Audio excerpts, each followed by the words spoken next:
Okie dokie.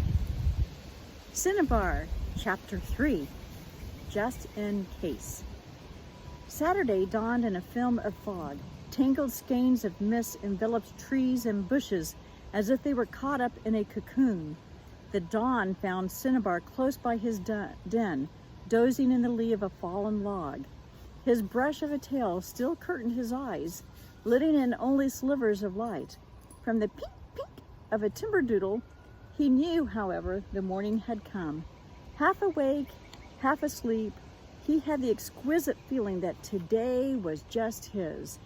He squinched his eyes and gave his brush a flick and a flirt just to tell himself he was not dreaming.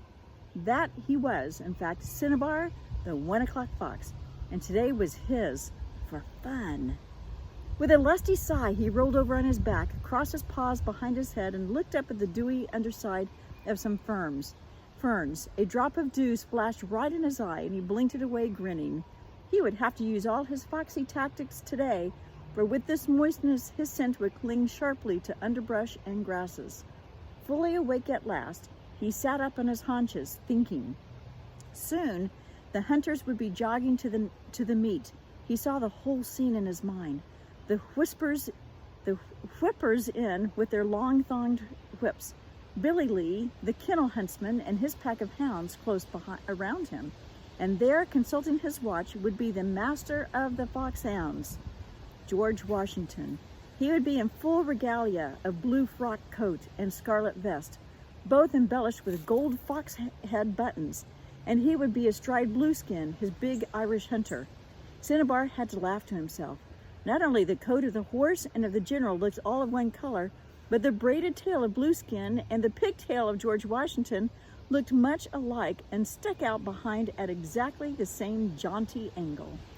In his mind's eye, Cinnabar watched the whole field of hunters assemble in the mistiness of the morning. Then, sighing in animal bliss, he got up.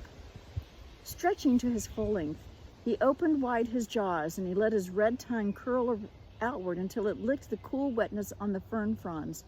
He thought with pleasure that he was the center and object of the whole hunt. He had much to do, and now he must stop daydreaming and do it.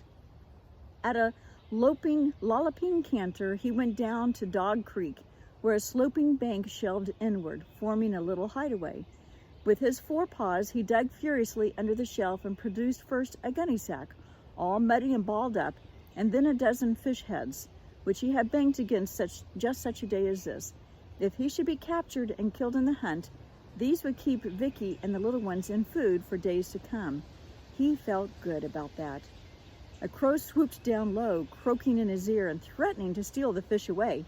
But Cinnabar snapped right back at him. "Oh no, not today you don't. Not today, you big black Beelzebub.